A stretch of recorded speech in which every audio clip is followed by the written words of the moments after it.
best, but when you come to Duke, Mike, you understand that you're going to see a team that doesn't necessarily look like the one that you're seeing on tape. They're going to get their best shot from this Wake Forest team, and can they handle a crowd where the boos are a little bit louder than they are at home? It really helps to have a point guard like Trey Jones, who sets the table for this Duke team.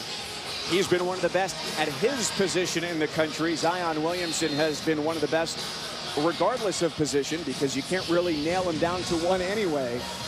And we are ready to go. Bill Covington Jr., Brian O'Connell, Jerry Heater, the officiating triumvirate for tonight's game. It's Wake Forest 7-6 in the white, and Duke at 12-1, a 2-point loss against Gonzaga, their only defeat in the black uniforms. Torrey Johnson down the lane, came up empty, loose ball, stolen away. Here goes Childress, the leading scorer for Wake Forest, and his layup is no good. It's back the other way. A missed opportunity to take the lead first for Wake. Yeah, and if you're a Duke fan, a little troubling. What you've seen has become a trend in these last few games from Cam Reddish. 6 turnovers last game. The game before that, 6 turnovers. First possession here, a giveaway.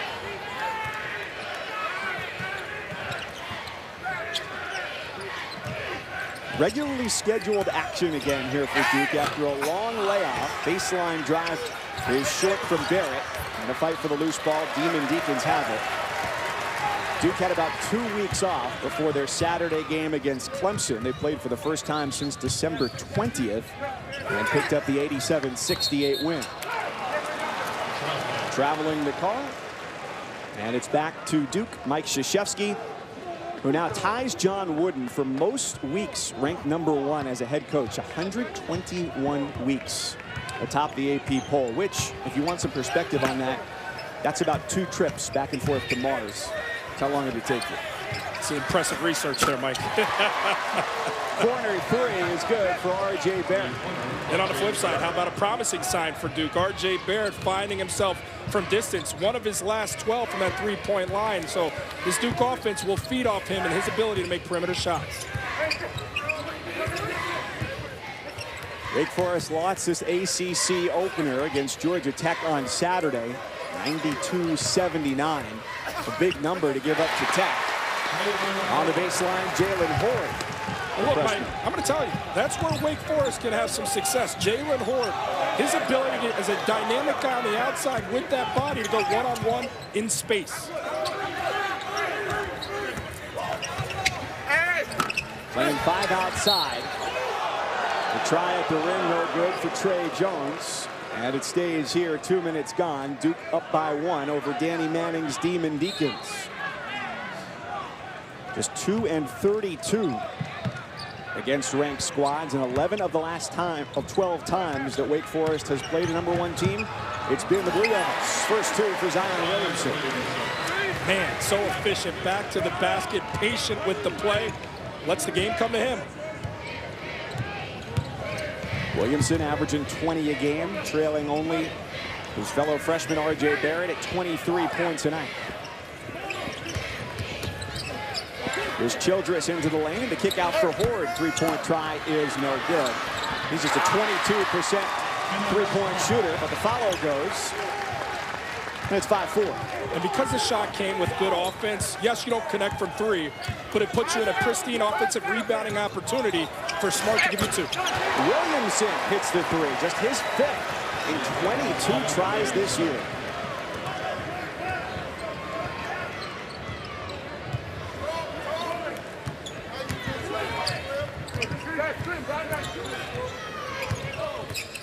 Shondi Brown slips away from Williamson. His floater is his first 2 points. Only returning starter from last year for a Wake Forest squad that welcomes 9 new players this season. Baseline drop-off. And Javin Gloria goes to the line for 2. As you see here, good offense, and I'll tell you, if Williamson's going to get it going from the 3-point line, Wake Forest could be a long night. Those are the kind of opportunities that you're willing to give Duke and say, all right, well, if he's going to hurt us, make him do it beyond the arc, but showing that he's got a little bit of that to his game. He's not been a great 3-point shooter this year. But as you got down on the floor during warm-ups today, you got to stand by him. What did you make of his overall physical stature? That humans aren't built like that. That's just not normal what you're seeing there. But, you know, going back to that three-point line, him not truly using it as a weapon, that's high basketball IQ. He understands that they can't defend him inside the three-point line, so he's always in pursuit there, and that's why he's so efficient. Couple of rejections under the bucket. Torrey Johnson denied twice by the Blue Devils. A great shot blocking team, averaging 8 a game. It's best in the country.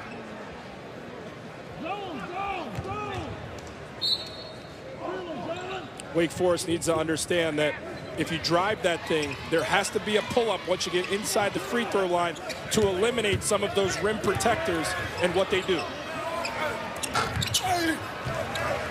Childress off on the pull-up, cleared by Reddish. This is where Duke excels, in transition, where they score so many of their points. Stepped out of bounds there on the sideline. It's back to Wake, down 3. A fourth of the offense from Duke comes from that transition game, and it's not necessarily get the steal and go the other way. It can be off a make, it can be off a miss. This team looks to play fast, and Wake Forest has to understand communication, critical. What I found interesting, Jordan, was that even knowing for Danny Manning how fast Duke wants to go, bucket and one for Kenneth Smart. Wake Forest doesn't want to slow it down. No, it's in their DNA. Talking with Coach Manning today, he said, look, we got to be who we are. We can't let Duke dictate that. And one of the oldest plays in the book, the pick and roll, the dive guy, Smart. Not much of an offensive threat, but active early, letting you know. Yeah, that's good. And I got an opportunity for one from the line. Smart, the grad transfer from Buffalo, where he spent 4 seasons, 3 NCAA tournament trips under his belt. And he's got 5 of the first 9 for the Deacons. Team that got a win in the tournament a year ago. This is a guy that understands it comes from a winning culture.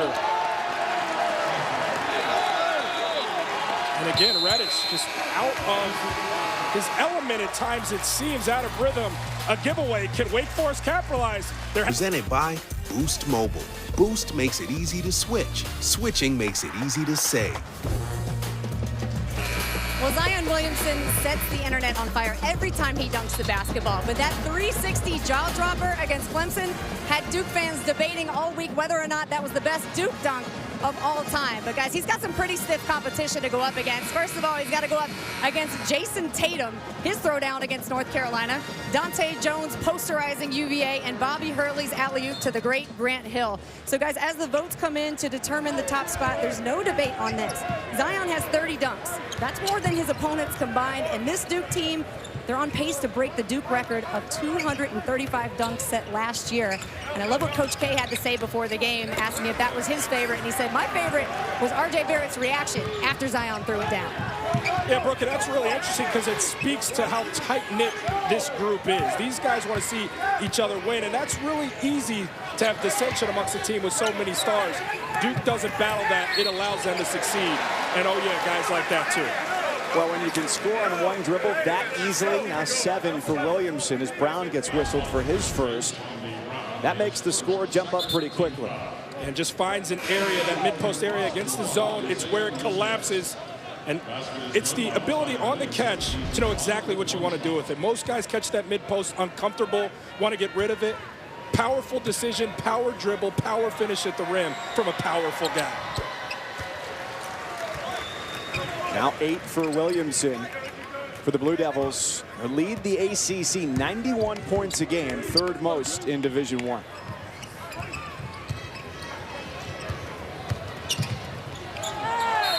"17-foot pull-up is no good for Isaiah Musius just into the game. Foul is on Williamson, his first. Just the beginning of our doubleheader tonight, because coming up next, it's Super Tuesday, further action. 12th ranked North Carolina, 15th ranked NC State from Raleigh. NC State this year has been defined by hustle, defense. They're pressing almost more than anybody at this level. And Carolina, interestingly, it's kind of a role reversal. They're still finding their way. So it'll be an interesting matchup there in a sold-out PNC arena. It'll be played at a very high level, high energy, as you're talking about there, Mike, because both teams go deep into their bench. Carolina, 8 or 9 guys. North Carolina State uses up to 10 guys. So, that's going to be up and down. Fun one to watch, fun one to call. The game's also available for you on the ESPN app, wherever you go. There's Olivier Sarr, the sophomore from France, as he replaces Smart. One big for another. Sarr gives up a little bit of that muscle that Smart possesses. If you're Duke, pound it inside, really challenge the interior. Baseline pass tipped out of bounds. As Trey Jones gets a hand in there. Coach K has repeatedly praised him as one of the best defenders that this school has seen in its history. That's about as high a praise it can get from an institution and a program like Duke's. Childress navigating his way, still 15 to shoot for Wake. And what you'll see is Childress finds what he thinks to be a gap to the rim. This defense just converges on the basketball like piranha, where they see their next meal. I mean, they close in so quickly, and the length and athleticism allows for that. And guys, just watching Trey Jones be on the ball, you can see his focus, and that's exactly what Coach K and John Shire talked about. And for the birthday boy, he gets a couple of points. He does on the goaltending. It all started at the other end with Marquise Bolden cleaning the glass and creating transition opportunity. It's just beautiful basketball executed in the transition, keyed by the defense. But it's the outlet pass from Jack White that allows the finish on the other end from Jones, understanding a sense of urgency to pursue that early offense.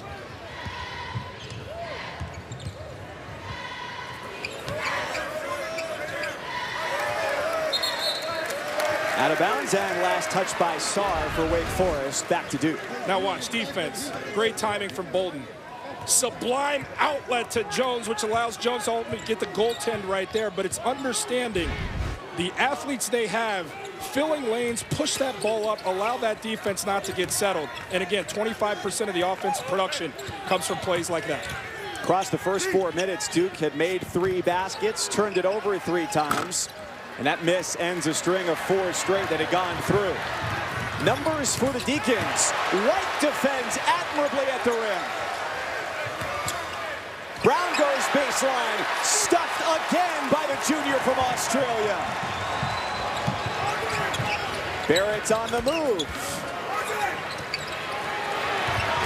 Nearly fielded his own miss. Duke by 5, 6.5 minutes gone. A step back for Childress, like his daddy. All that was missing from the Childress crossover was the taunting. Come on back for the defense like his daddy did it back in the day. What a big-time shot. And Bolden's out of bounds. Wake has a chance to tie as they come back down the floor.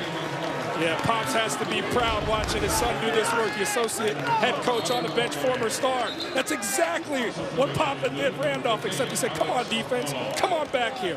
But same finish right there, big-time shot, keeping this crowd in it and keeping Wake Forest alive. There he is, there's a look. Still looks like he can give you some minutes out there, doesn't he, Randolph? And Brooke, as you'll tell us later on in the game, there's a pretty good competitive rivalry between father and son as well.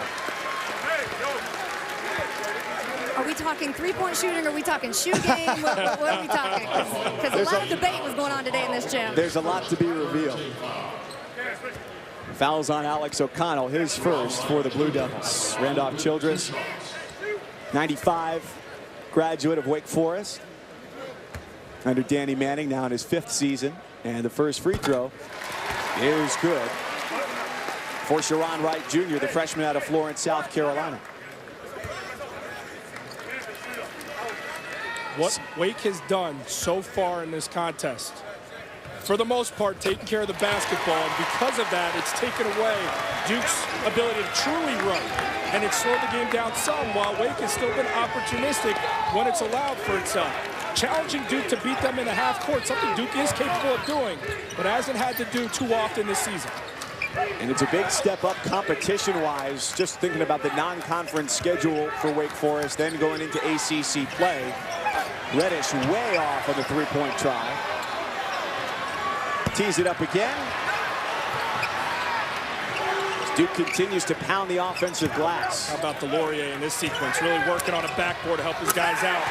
And how about that? to get their confidence level back up. Great point, Mike. That's huge. Delorier doing the work on the backboard gave Reddish 3 opportunities in that half-court setting, and he gets the dunk finish, a high percentage shot that maybe gets him going. Rather than starting from the three-point line, working inside and going out.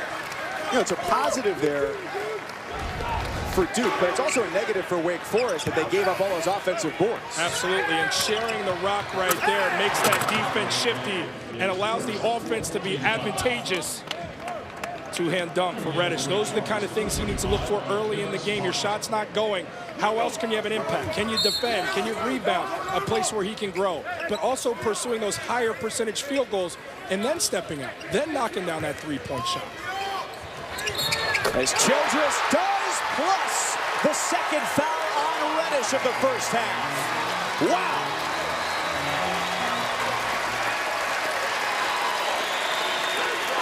Fans love it, Childress, right now. This young man, take a look at him. Watch a play like this, a rhythm bounce. But this is a young man who came in as a freshman. A lot of people said he didn't belong on this stage. He wasn't good enough to play at this level. His dad's a coach. His dad's the great Randolph Childress. And all he did, and why I say, young guys out there listening, you can start as a freshman, not change the world like Zion Williamson, but work at it when you become a sophomore. And then when you reach your junior year, you're averaging 17 points per game, and he firmly belongs. And he's been the difference here early for the Demon Deacons. Huge jump, second biggest scoring increase in the league, only behind Louisville's Jordan Wara, who's seen a ton more playing time this year under Chris Mack.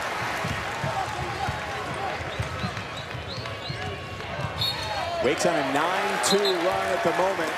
The fouls racking up for Wake Forest. And it's the unranked Demon Deacons with a 2-point lead, 18-16 over Duke, 11:48 in the first half. Mike Cousins, Jordan Cornette, Brooke Weisbrod, glad to have you along with us as it's Wake basketball to get things going. And the quick jumper for Wright falls through. Wake's got to be feeling pretty good right about now. Brooke, what was the talk like in the huddle? Yeah, that's exactly it, Mike. They just talked about how relaxed they were, and I talked to Randolph Childress about it, and he said we wanted to come out and just play under control, and that's exactly what we've done. And then I looked at him and I said, I saw you cheesing when Brandon hit that big three. He goes, I was actually thinking about you and our conversation today about the best three-point shooter of all time. So we'll get to that, but he knows. Now Duke has gone to the only thing cooler than cool from three-point range, and that's ice cold. Got to get it back inside. And it's 20-18, the lead for Wake. Wake's got to do a better job defensive rebounding, possess that thing and go. Duke getting too many opportunities for second chances. And against an offense like this, you're never going to win. Musius just wide. A soaring horn is sent the other way. Sixth block of the night for Duke. Williamson turns it into a dunk.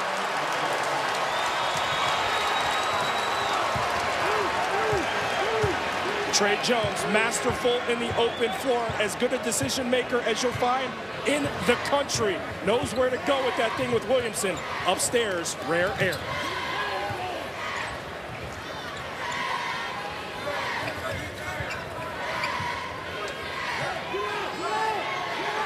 Wake Forest elite spacing right here. Childress going to challenge White. Man, has White been tough defending this evening.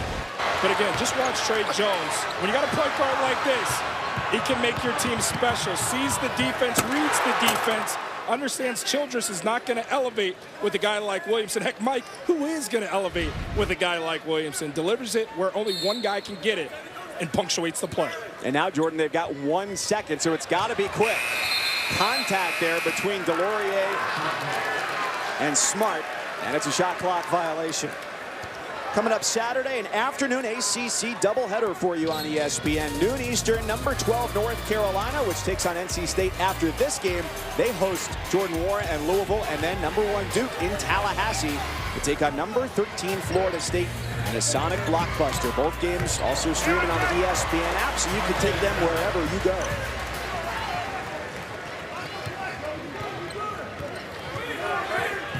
If you were watching SportsCenter before the game, you heard the nugget that the last 2 ACC road openers for Duke have been losses. Last year it was an early December game. Oh, that fadeaway from right at Boston College.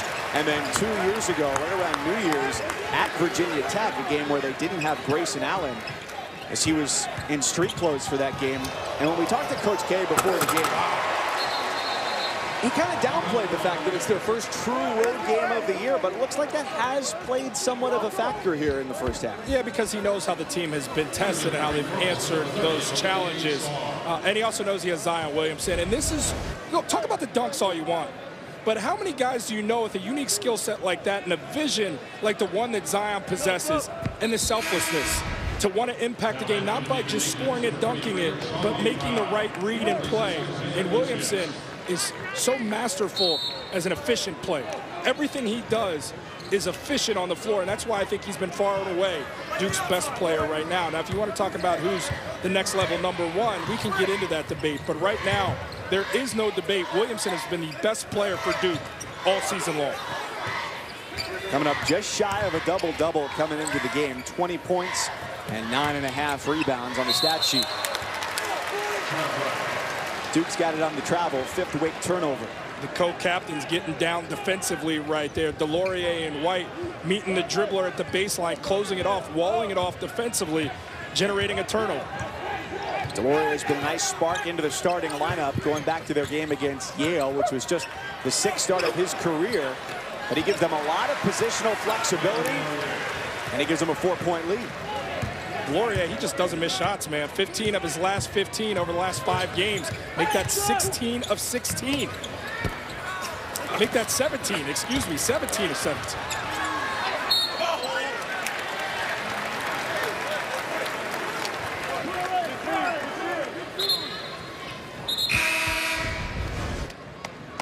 And again, good execution here offensively. Delorier is the dive guy, does what all bigs should.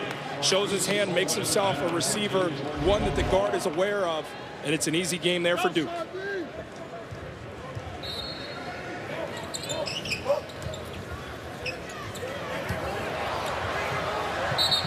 Ball tipped and out of bounds off of Duke.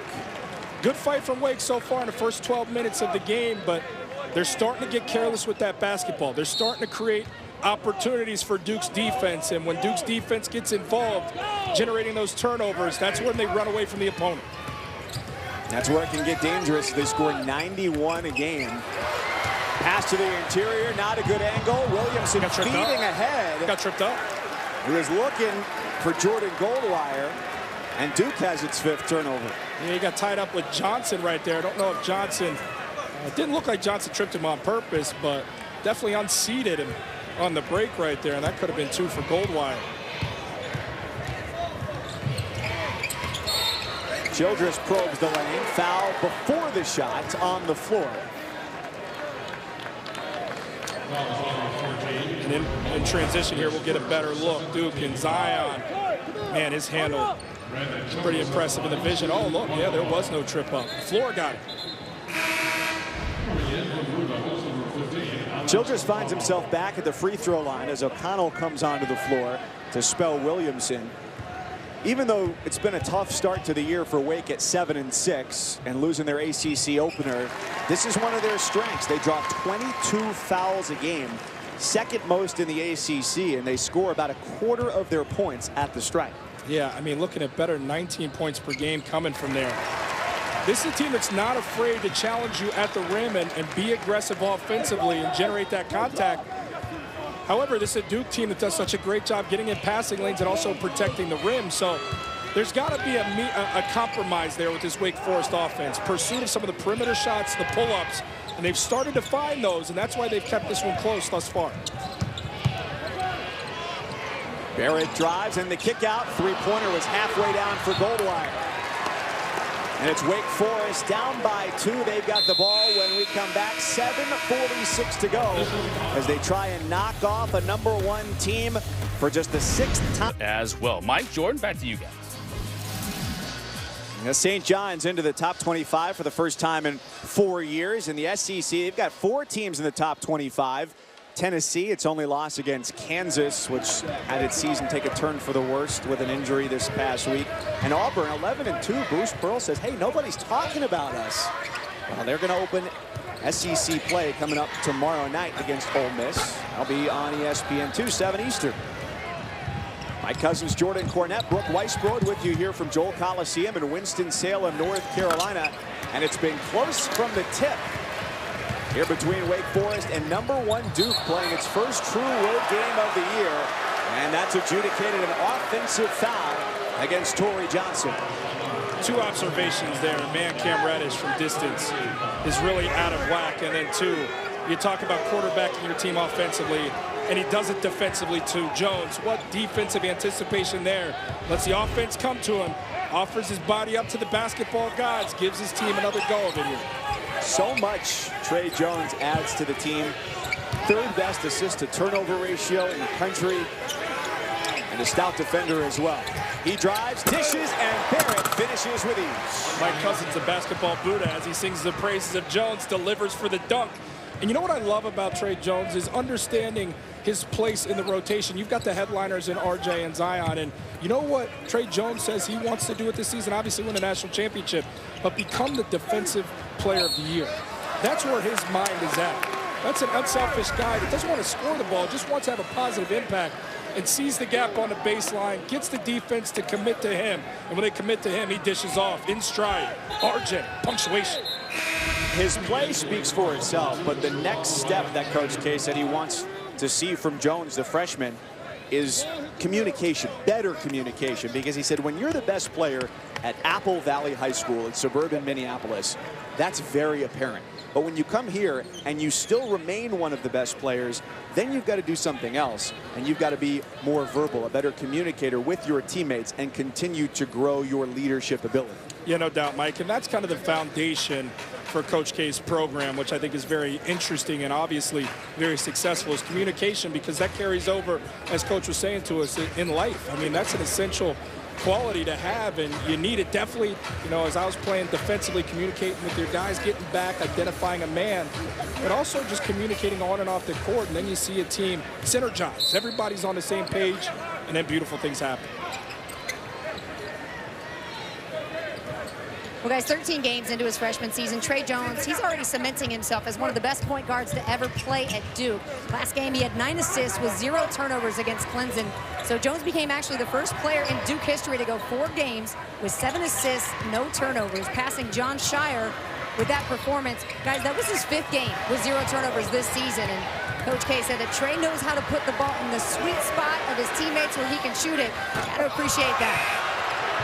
Real deep three, almost turned into a transition opportunity for Williamson, but quick thinking from Horde makes it a 2-point game once again. And look, as we sing the praises of Tre Jones and his ability to distribute, take care of the basketball, assist to turnover ratio, let's not forget it's in his DNA. His brother Tyus, who led this Duke team to a national championship, currently leads the NBA in assists to turnover ratio. This game is tied on the basket from Sharon White Jr. 28 all, fewer than 6 minutes to go in the first half.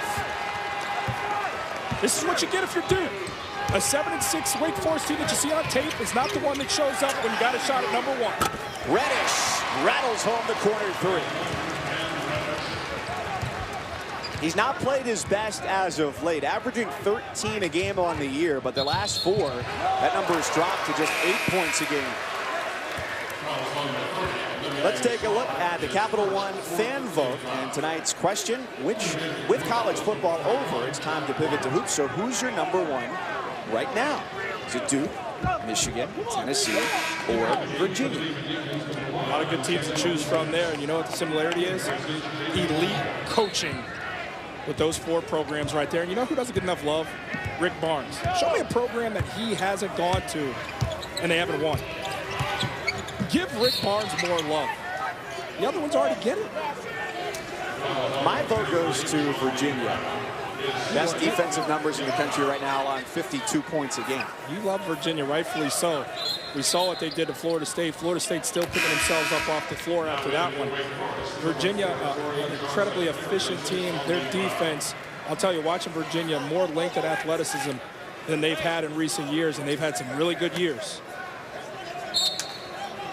The ACC right now with a nation leading 6 teams in the top 25, all of them in the top 15. To 3-on-1 on the break, the lob too high from Johnson to Sarr. You know, they say you make the average human 50,000 decisions a day. for Johnson, that's probably the worst decision he'll make today. Don't go upstairs with that one. Get him at the bounce pass, pull it up, run offense. Anything but doing that right there. Every possession you got to value if you're Wake Forest right now. The Chicago native turning it over, the 9th for Wake in the first half. Last year was the leading scorer for the Lumberjacks of Northern Arizona. But did you know that, Mike? 50,000 thoughts you're having a day. Must be reading a good book right now, huh? I'm trying to educate myself, and I'll tell you what, this Wake Forest team educating me in the underdog. If you didn't get it from college football, maybe you're going to get it tonight. See, it's because that's what he's been. Hasn't shown the three-point shot much, but he's got it. Operating at the mid-post against the zone in space, finishing at the rim. Got that too. Spinning, wheeling, dealing to his teammates because he's so unselfish. Check that box as well. This guy has been special all season long. All the fanfare, all the expectation. Zion has delivered. After Sarr's offensive rebound, Musius, the freshman from East Patchogue, New York, makes it a one-point game. He's hit double figures 5 times coming off the bench. Coach Manning asking him to try and manufacture points. How can you be effective and have an impact? He did so right there. Coming out of a very strong prep school circuit in New England, Brewster Academy in New Hampshire, where he finished his high school basketball. The lead has only changed hands twice tonight. And an opportunity to do it again is turned away. A foul in transition. Williamson was headed for camera shutters at the other end. Childress fouls him. And that's just a poor decision from Johnson, understanding who the opponent is, the ability to block shots, the rim protectors that Duke has. You go that far into the defense, you're not going to be able to convert. Either pull up, take a jumper, or run some offense, understanding you don't have the advantage in the open floor. Especially disappointing to have a turnover like that come from a fifth-year player. Yeah, and defensively, you did what you wanted. A contested 3 and an offering from Williamson. Oh, he's feeling it from 3 today. He came in with 4 made threes on the year, and he's hit 2 in the half. Yeah, and if you're playing those percentages, 4-21 coming in, you'll say, hey, if Duke's going to beat us in the half court with the Williamson long ball, we'll take it. But Williamson, hey, guy can do everything. But that's been also the scouting report this year against Duke is A, they haven't been a great free throw shooting team, and B, if there's a player or 2 you can help off of, Zion Williamson is certainly one of those. Yeah, and he's starting to take that away from you, which makes this Duke team even more formidable. Follow dunk, Bolden. And a timeout for Danny Manning and Wake Forest. Mike Jordan. Competition's going to be raised a little bit. Well, the three-point shooting certainly has not been phenomenal this year. Jalen Horner gets to the rim and a chance for 3. He's got 6.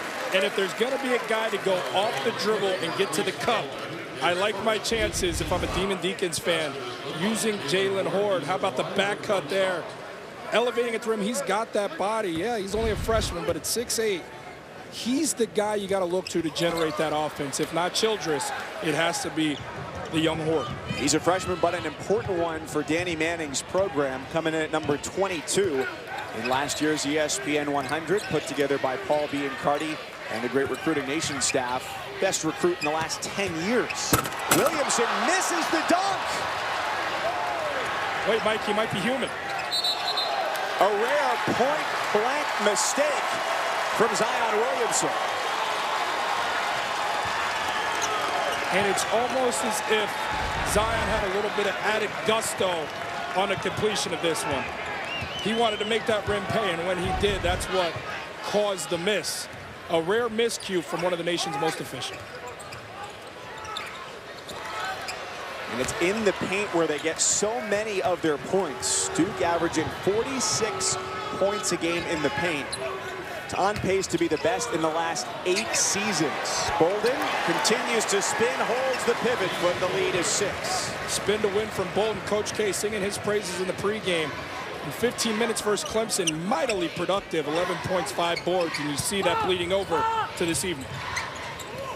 Childress shares, and a wide-open triple is empty for Horn. Oxygen.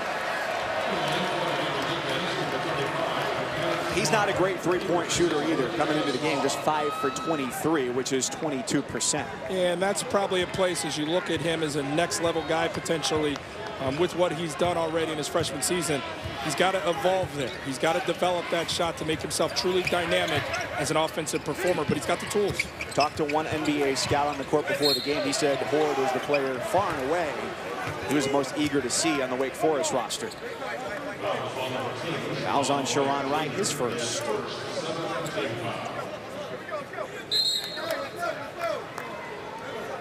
There you go. You hear a lot about 1, 2, 5, and 22. But if you're Horde, this is one of those opportunities that you're salivating for. You want that respect. You want to show not just scouts, but everybody, including Wake Forest Nation, that you're here and you're dangerous. And they needed him as part of their recruiting class. With so many defections, there's been so much roster turnover for Danny Manning's club in the last calendar year. Having 8 players leave the team for a variety of reasons. Some of the most impactful were guys who went for the NBA draft. Offensive board. It's blocked out of bounds. Back to Duke. I'll tell you, Jack White, as the doorman checking IDs, he's turned away a lot of customers. 4 blocks at the rim for Jack White. Talk about a guy having an impact off the bench. A true role player with star qualities, but defensively buttering his bread this evening. 9 blocks for the team. They average about 8 a game, which is best in the country. They've already surpassed that in the first 19 minutes. Their largest lead today is where it stands right now at 6. And Barrett takes the bump on the drive, stops the clock at 1:04. The second foul on Wright. You heard Coach Greenberg talking back in studio about the struggles from the field that Reddish have been experiencing, but Barrett is going to continue to chase that next opportunity. So Wake defensively, help side's got to be omnipresent when he starts to get into his move and go off the dribble.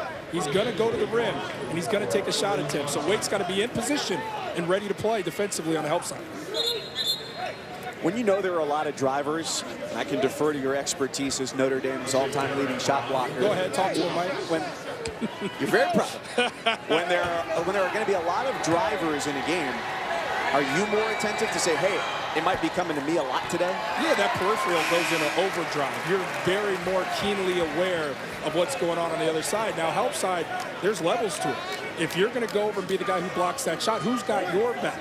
Who's going to be the help side of the help side to get the guy you're leaving defensively? That goes back to Coach K and how he speaks on communication. You got to be speaking through all that stuff so everybody is on the same page. Wake was not in that last possession. It's 10 points now for Barrett, the 3rd highest scoring freshman in college basketball, behind Antoine Davis of Detroit and Lamine Jane of Cal State Northridge. Barrett maybe got away with a push there underneath the basket, and a couple possessions left before the break. White travel. Yeah, Jones wanted White to pull up. Jones left it for White trail in the play, and as he's going over, telling him, shoot that thing. White stepped into a good look right there from 3. I love that he wants to get an even better one, but the best opportunity at that point was a 3-point shot. Neither team has been immune from turnovers in the first half. They've combined for 19 of them. 10 for Wake, 9 for Duke. Ford puts it on the deck, goes against Williamson, fouls on the floor. And that's 2 on Williamson to go along with 2 on Reddish as well.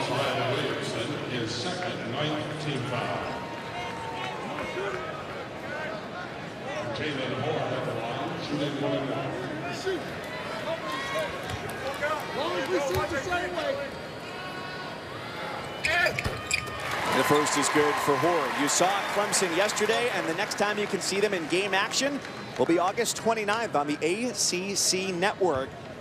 15 universities, 1 network. Visit getaccn.com to learn more. They'll be taking on Georgia Tech August 29th exclusively on the ACC Network. Timeout by Duke with 27 seconds to go. As the shot clock is off, they get a chance to set up 1 more shot here. 3-point shooting has not been their forte in the first half, 29%. But what they have been able to do is distribute the ball well, and it all starts with Trey Jones. Yeah, and Trey Jones is a necessary piece. Look, everybody gives love to the other guys. If I'm taking one guy, man, to make it all work, it's Trey Jones. He's so great in the open floor, finding guys, making the right decision. As good a decision maker as there is in the country. And when he goes off that bounce with momentum downhill, he's a great finisher, but he's also looking to get other guys involved. He's giving the gifts, where Mike, he should be getting the gifts. It's his birthday today. Indeed it is, for the younger brother of Tyus, part of that great freshman class that won the 2015 NCAA championship. So perhaps he can celebrate with a victory, but it's been close, perhaps closer than many anticipated in the first half. 12 assists on 16 buckets for Jones and the Blue Devils. Got to be a Zion Williamson high ball screen here and let the decision be made if Jones is to the rim or if he's leaving it back for Williamson. Williamson has earned the right to make the play here, but it'll be through the hands of Trey Jones. There's your ball screen. There's your double read. There's your decision. And a three-pointer is good to end the half for Cam Reddish. Not the prettiest, but it got the job done. But Trey Jones did his job. Took the ball screen, made the decision to get into the teeth of that defense. Everybody collapses on him, and somehow, but he's a playmaker. So good with that thing on a string and unselfish, hooking Delorier up with one. And then elevation, athleticism, and punctuation right there. And he's doing it again. 5 of 7 from the field. And I'll tell you, opponents in the ACC, you might as well not even bother showing up if he starts getting going efficiently from the three-point line as well. 2 of 3 this evening. Just a fun guy to watch. Talking with Coach Seth Greenberg in studio the other day. He's got a Magic Johnson-esque smile and a pure enjoyment of the game. He's out there just having fun. The moment never too big for him. Barrett on the drive, a fist pump to cap off the bucket. Let's go down to Brooke. I had a chance to speak with Associate Head Coach John Shire just out of halftime, and it's not often, guys, that Duke gets out-rebounded, but they were down 2 at the half, and he said that's our biggest concern right now is we got to keep them off the boards. Wake with 12 offensive rebounds and 10 second-chance points to go along with that. He also said we just have to settle down and play our game, something you definitely don't hear Duke say a whole lot. Stick back for Williamson. You know, Brooke, another thing that jumped out was that Duke blocked 22% of Wake's shots in the first half. What would you want to see differently offensively from the Deacons? Understanding the pull-up. When you get to that point-blank range, you don't have to go all the way in as close as possible. You're wired to get to the rim, but sometimes the higher IQ play is the mid-range game, and it's something that a lot of college players haven't mastered, but you got to get that in the arsenal to prevent some of these shot blocks. Some pressure from Duke.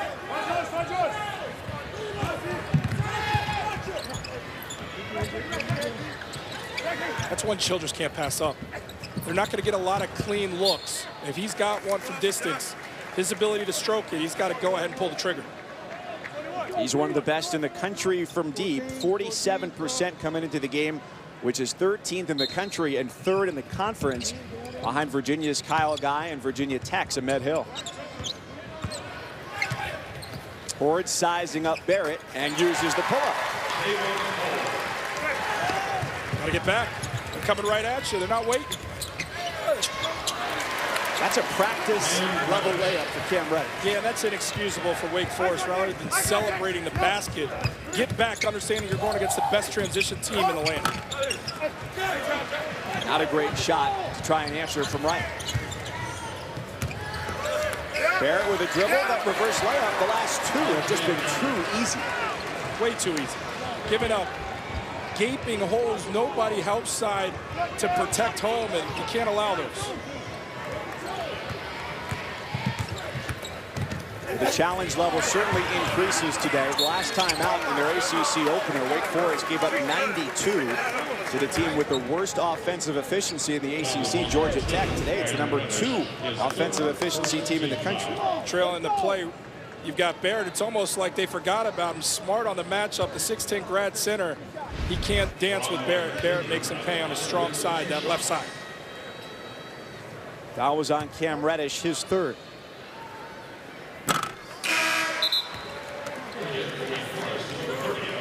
Critical juncture in the game for this Wake Forest team. 14-point game.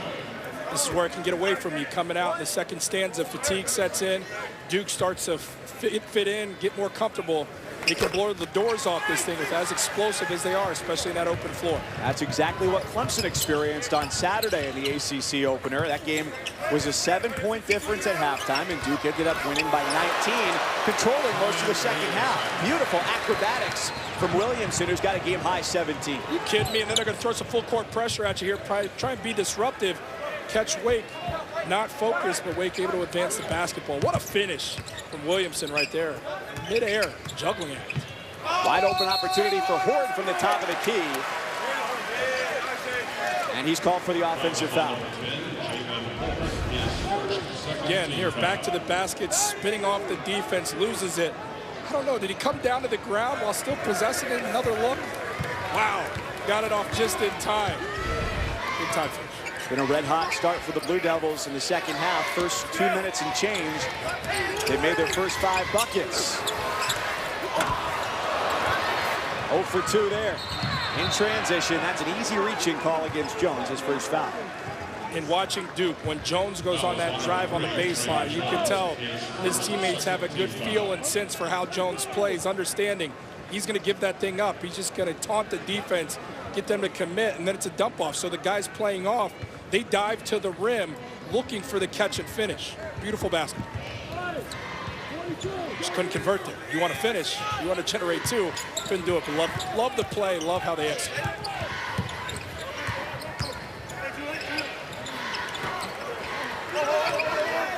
Stars got the offensive board. Big man inside 15 feet, didn't look to score. Instead sends it to the outside, and it sits on the rim and tumbles the Demon Deacons' way for Childress. Good hustle from Childress. But a rare mistake there from Jones, who left his feet and didn't have anywhere to go with it. I don't think he expected Childress to get back. Childress hit the floor after finishing on the other end, but hustling back one of their junior leaders to get a deflection. He's one of the best in the country. Assist to turnover ratio. His is just under 6 a game. But you know who's really impressive? Cincinnati's Justin Jennifer, better than 10-1. Yeah, it's unbelievable.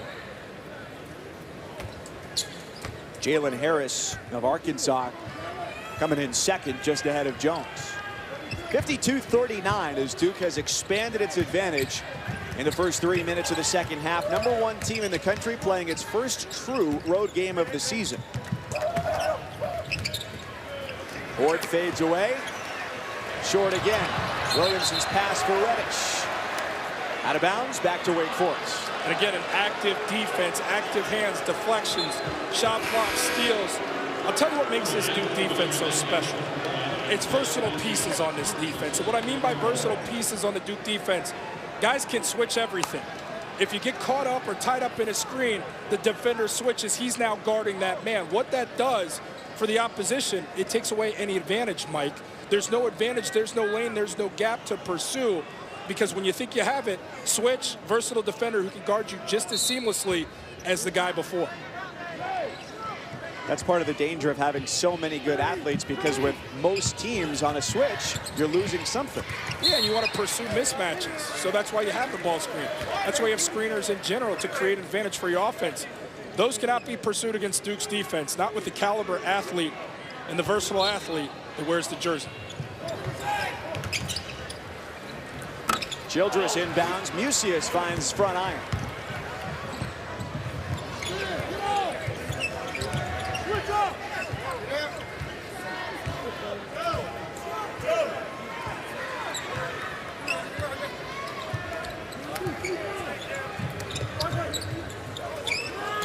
A lob backside. Zion Williamson soars over the defense.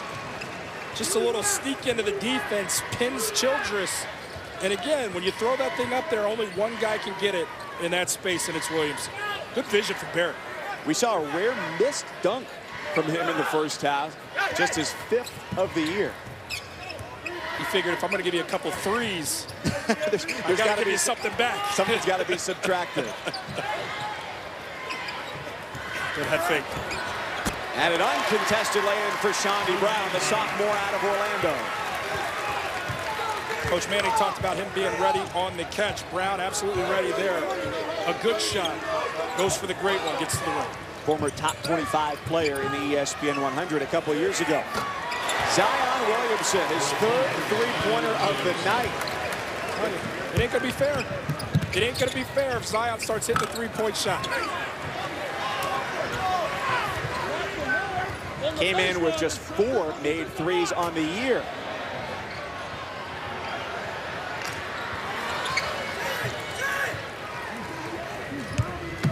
So Duke has doubled its lead in the first 5 minutes of the second half, doing it with some style points as well. Duke has theirs. When we come back, we'll check in style points with B-Dub on the Wake Forest side, the father-son pairing in the Childress household. Hope you'll be paying attention. What about the better shoe game? Who's coming through with that?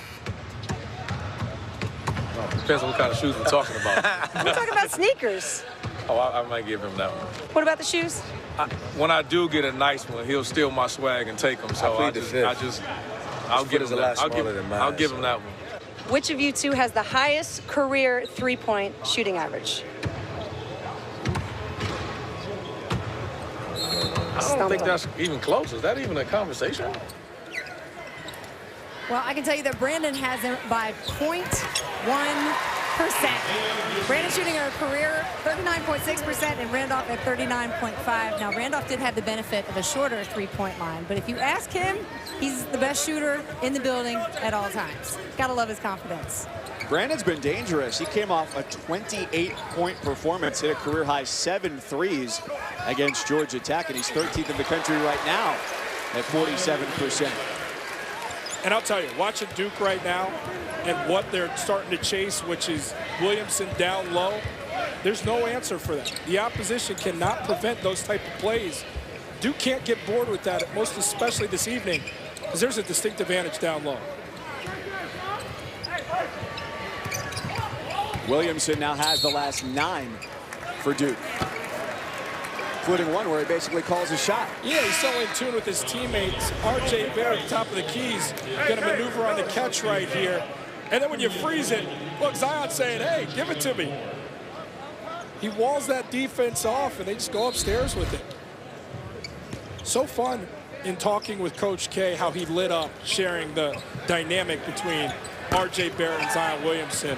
The top 2 recruits coming in, the guys who are the headliners everywhere they go. He said, look, these 2 guys, if you see one, you're going to see the other. They're everywhere together. They're the best of friends.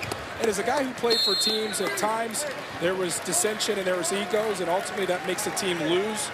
To see Coach speak so glowingly about these 2 guys and how it helps this team win, because, hey, look, in the world we're in now where it's, hey, I think Zion's #1. I think RJ's #1. Those guys don't feed into that stuff at all. They love each other, and it allows this team to be special. Well, what he also added on to the back end of that, too, was that the families are both supportive of each player as well, because when you're a player as high level as Barrett and Williamson are, you're crossing paths a lot, whether it's on the grassroots scene, whether it's with USA Basketball. The parents are spending a lot of time together.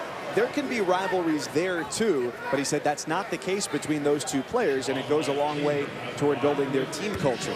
Yeah, both guys come from good families, and look, Coach K is going to bring in good guys. It's been a staple in his program, good young men. He's not just going to bring in good players.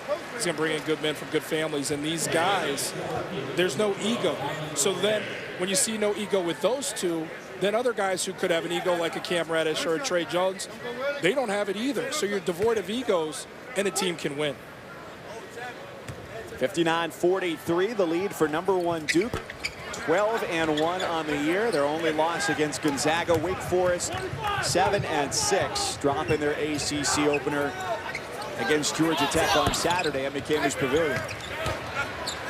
Offensive board, Delorier out on the way up.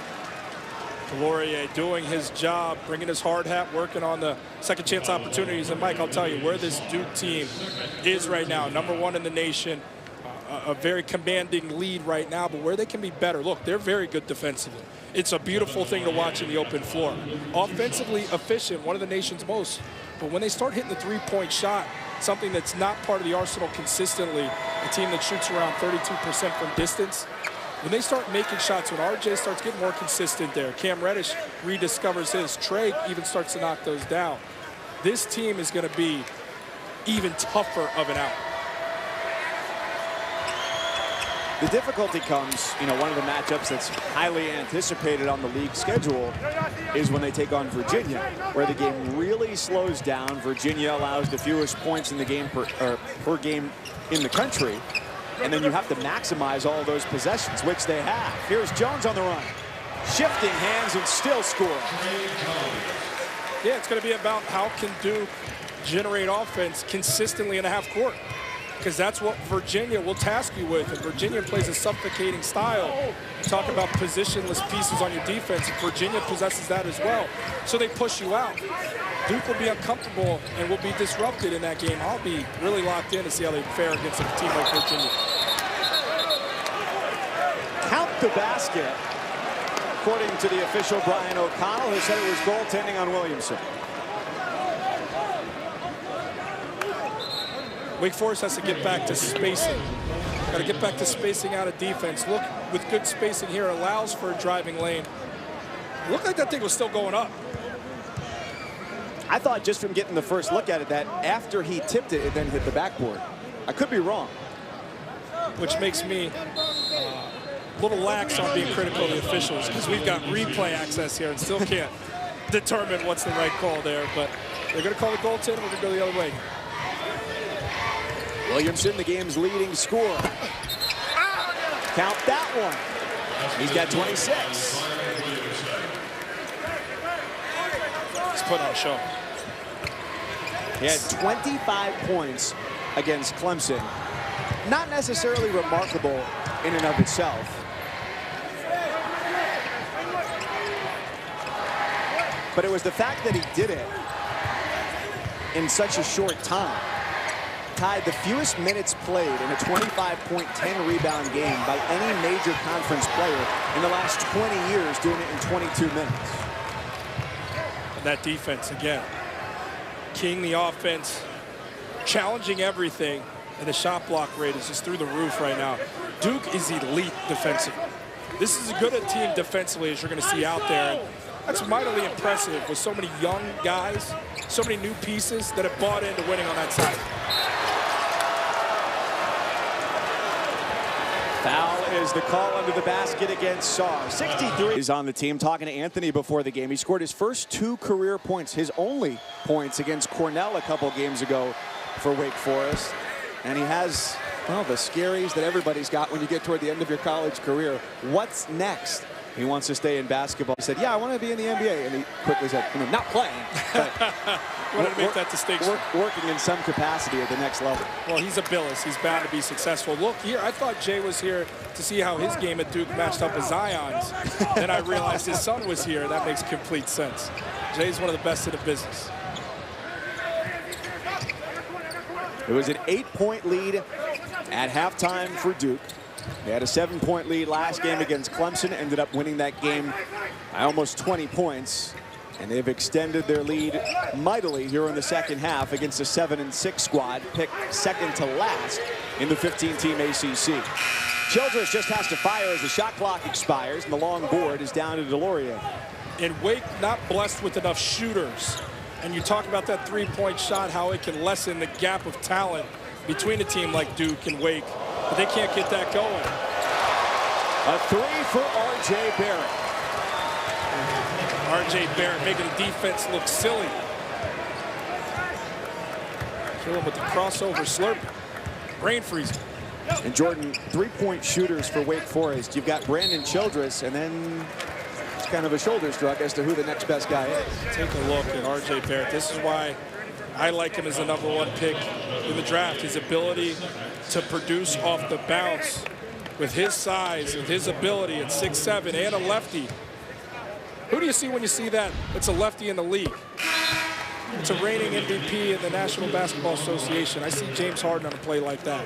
Not saying they're the exact same player, but a lefty who could straight fill it up with those type of ball skills. It's R.J. Barrett. You think he can grow the beard? I think he's better served without it. I couldn't grow the beard as a freshman in college, and many years later, I still can't grow that kind of beard. Barrett got the drop-off, and Delorier finishes with 2. And again, it's Barrett making plays off the bounce. when you've got his ability to shoot it, the defense comes running at you. It allows the blow by, and then there's another layer of defense that allows the dump off. Great vision. Transition 3-on-2. A rare missed opportunity for Duke. Same numbers back the other way. Brown. So they had transition offense, and they didn't get a good shot out of it.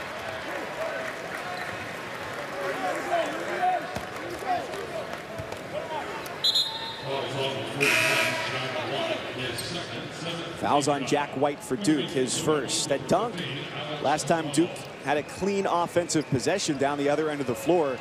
Delorier has now made 3 shots today. That's 19 consecutive shots, just 1 shy of the ACC record. The last time he missed a shot was going all the way back to December 1st in that blowout win against Stetson. So you know what the big fella has to do now? He's got to go to his teammates and say, I've missed a shot in 19 attempts. Let me take more. And then you want to become a 3-point shooter. Then you want to start doing things that you're not accustomed to doing. But no, credit to Delorier for staying within his game. And he's been inserted into the starting lineup for that very reason and the impact he's having. An unforgotten piece, but plays a big-time role as a rim protector, a dump-off and finish guy, a high-energy rebounder who's incredibly active in his time on the floor. Starter ever since the game against Yale back on December 8th.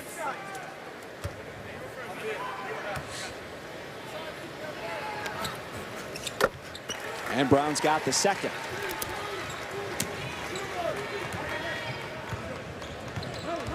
Seven now for Shandy Brown. 69 points for Duke. Zion Williamson contributing 26 of those, just 2 shy of his career high. Already his 7th double-double of the season in 14 games, 26 and 10.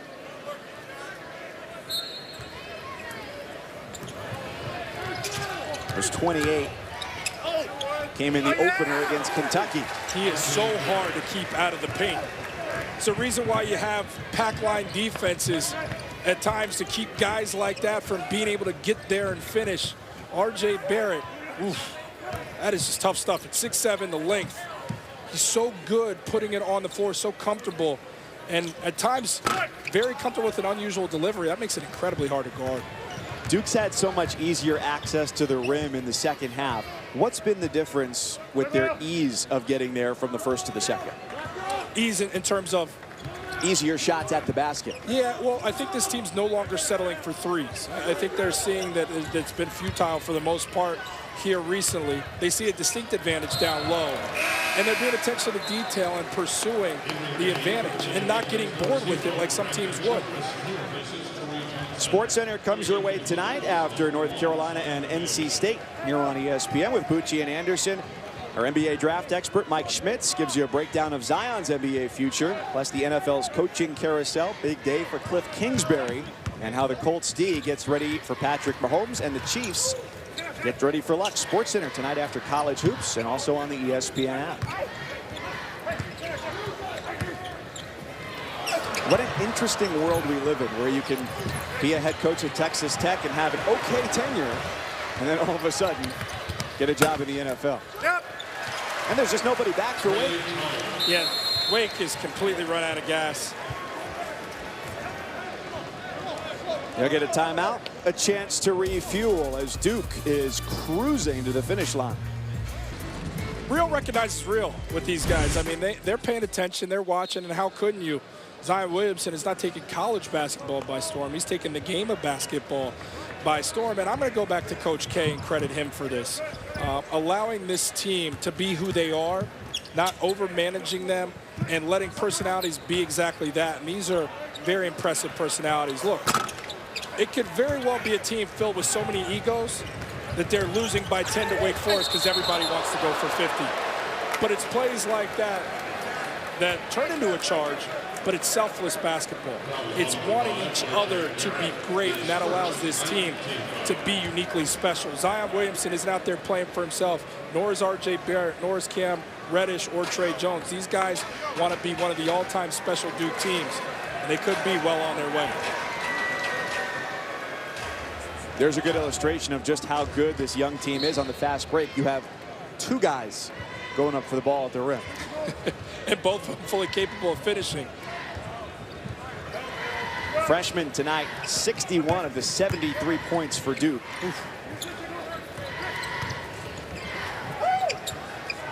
Mucius, the freshman for Wake, connects on a much-needed triple from the corner. Mucius is a bright young star. One of his better games took place at Richmond, 17.7 boards there, but he's a guy that's come off the bench, provided a spark for this team. And I think the three-point shot's a place he can grow, but also just being ready on the catch at all times. He should be the third scorer for this team. He can be that type of talent for these guys as he grows in his collegiate career, but there's some young talent on Wake, and this team's going to sneak up on some teams.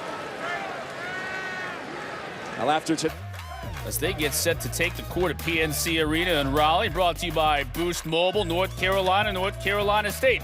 Coming up in 20 minutes. Mike, Jordan? And Chris, you get the chance to see one of the best freshmen in the country. Even though people are clamoring for more playing time for Nasir Little, there's still a learning curve to be figured out, but he's been a great contributor for this team. Coach Williams said he's the most explosive athlete he's ever seen on the floor. Think about the guys that Roy Williams seen in his tenure. High praise for him.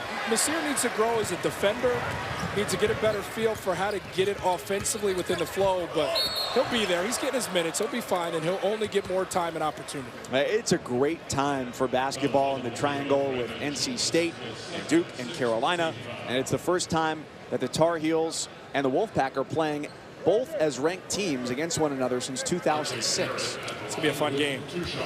Play a lot of bodies, both teams, give a lot of guys opportunities, which means at all times the foot is on the gas. It's going to be up and down. Both teams operate well in the transition. Both teams crash the backboard and try and generate second chance opportunity. It's a real platform for North Carolina State to say they've arrived going against a blue blood like Carolina. I think that's happened already. I think Kevin Keatts has had enough top 25 wins, even very early in his tenure, that they've arrived, not to the level, historically speaking, of their two biggest rivals, but they certainly have under his watch. How about this? Another chance for a big statement. That's right. A big NC statement. There you go, America. Compromise. You see that? A debate that ends in a handshake. It can be done. It's possible. Williamson, off balance and all, ties his career high from the opener against Kentucky with 28. Now, if we argue about the color of my blazer, I don't think we'll come to agreement that this was a wise choice. Jalen Horde jams it in, 77-53.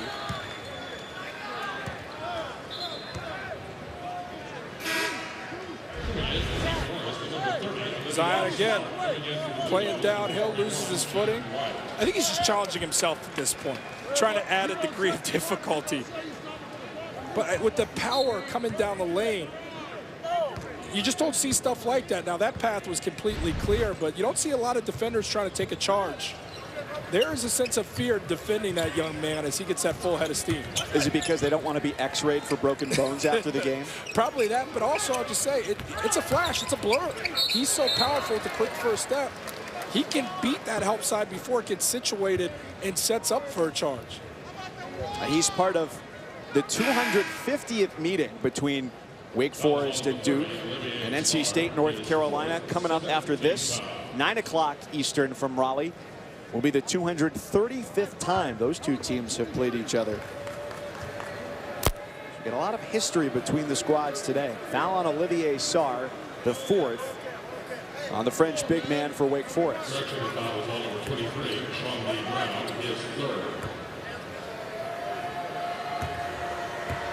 They changed it. It's on Shondi Brown instead. Golden with the pump fake, and now Sarr picks up the foul. Bolden has been a man on the backboard, just working. Unselfish is a theme for this team that's loaded with stars, and Bolden, a big-time star in his own right that's battled injury, but has come back, accepted a role, and understanding that role can play huge dividends for this team, and that's battling on that backboard. That's being one of those defenders between him and Delorier, coming back and forth, keeping the game at a high level in the interior, anchoring that defense. He's provided that, and he's been good down the stretch lately for this Duke team. Shooting 56% from the floor. It's Williamson with a career high tying 28. Back in for Barrett with 6 minutes to go. This game going the way of Duke-Wake games as of late, where Duke has won the last 8 games by an average of 14 points.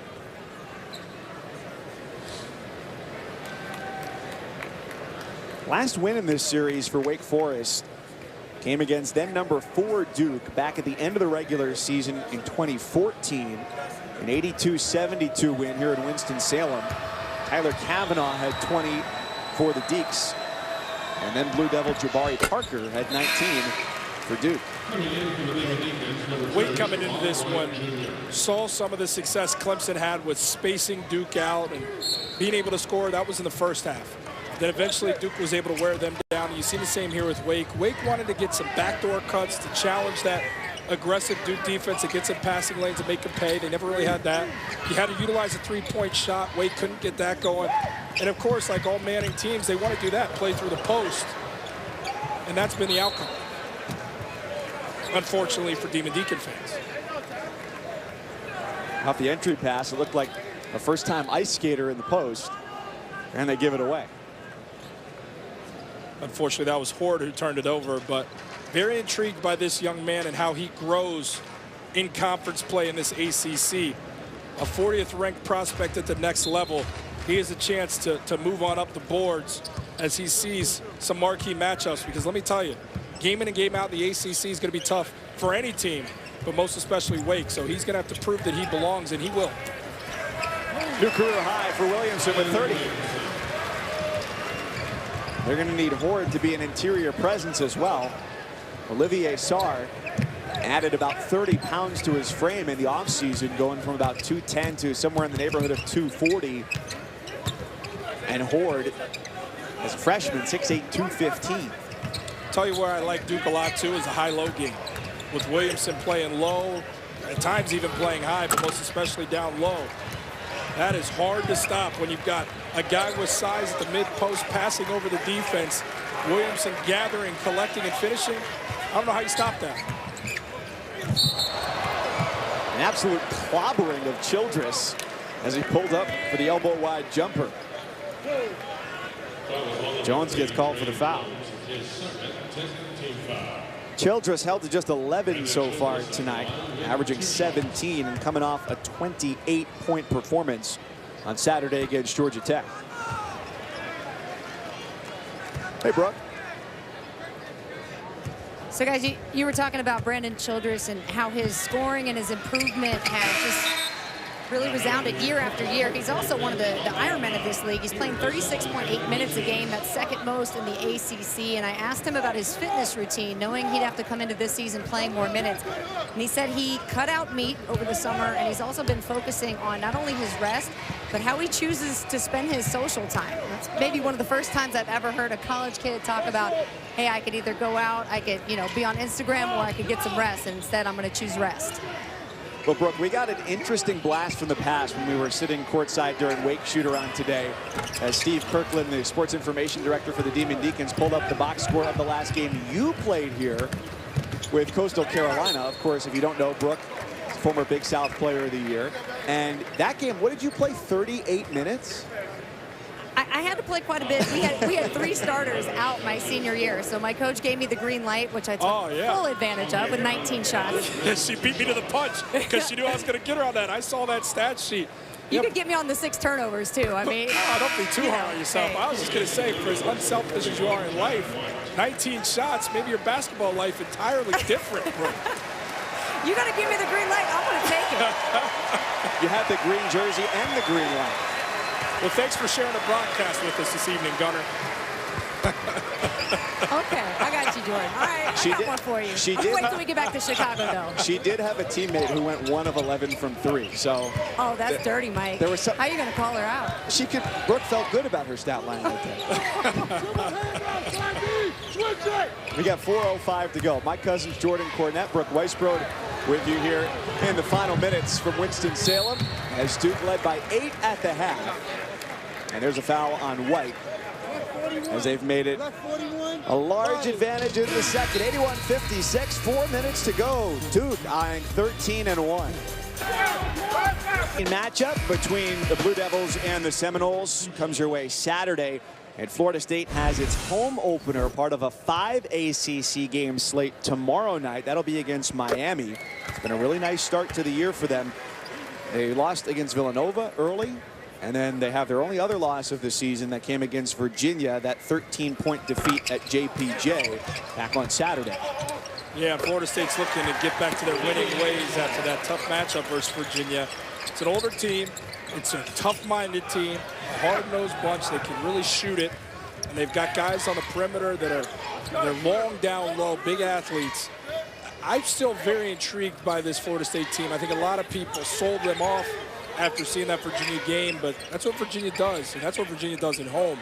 But don't discount this Florida State team. Terrence Mann, off to a great start this year. One of my favorite names to say in the ACC, Fiondu Kabengele, also averaging about 10 points a game for the Seminoles. So Duke with a win tonight goes to 13-1. They'll be 2-0 in ACC play with wins over Clemson over the weekend and Wake here tonight. And the Demon Deacons will drop to 7-7, 0-2, having fallen to Georgia Tech and Duke. Doesn't matter what lineup you give Trey Jones, he's still going to put those guys in pristine scoring position. A nice little leave off there for both. Does it alter the way you play, especially as a guy who had to get fed the ball under the basket, although you like to take your share of threes as well? Yeah, that's why I'm no longer playing. I fell in love with that three-point shot. But when you've got a point guard like that you have to be a little bit more aware, because he might get you the ball in a situation where you don't even think it's coming? Yeah, well, look, the transition is keyed by him, so what these players surrounding him are conditioned to always be aware of is, hey, on a miss, run. And run with your eyes up and get to a position on the floor where you're comfortable converting, because guess what? That ball is going to find its way to you. You just need to put forth the effort of running, and that great guard with elite vision will find you. That's huge. So Duke #1 in the country right now, one of 6 ACC teams in the top 25, all of them clustered within the top 15.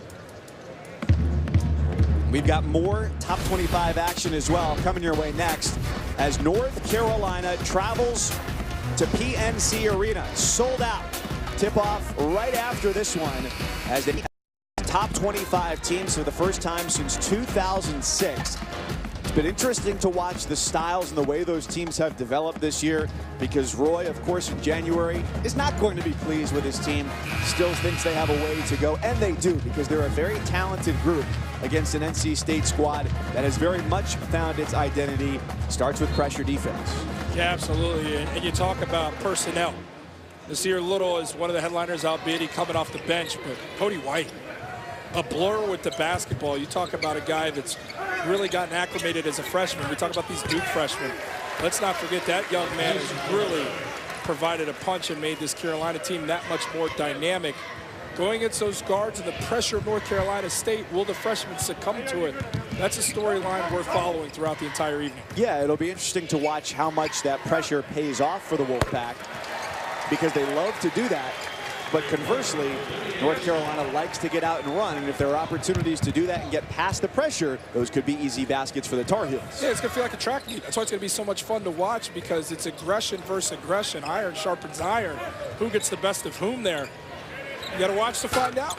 No better tease, right, Mike? State Carolina comes your way next from Raleigh here on ESPN. So we've got Duke #1 in the country. Behind them, Virginia #4. Virginia Tech is very intriguing right now. #9 in the country, second highest they've ever been in the AP poll. You've got to go back to when they were 8th in January of '96, which seems like a long time ago.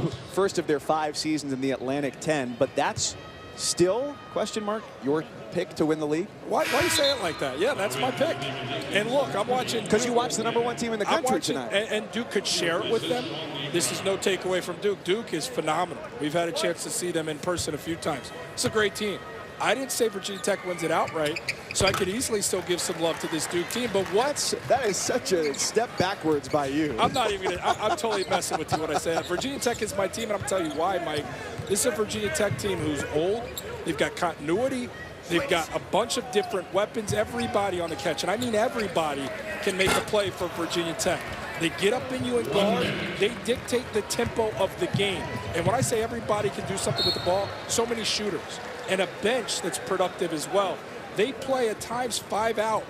And if not 5 out, it's 4 out, 1 in. And that 1 in, Blackshear can step out too at 6'10". So that's my pick. I'm standing by it. I really like this Virginia Tech team.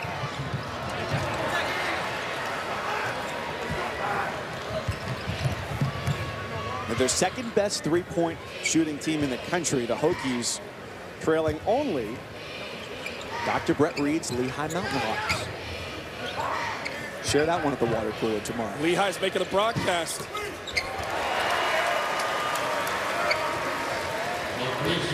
Points from Marquise Bolden. Has his team rolling. If you think this is the same team that got beat by Kansas in the Champions Classic, you're absolutely.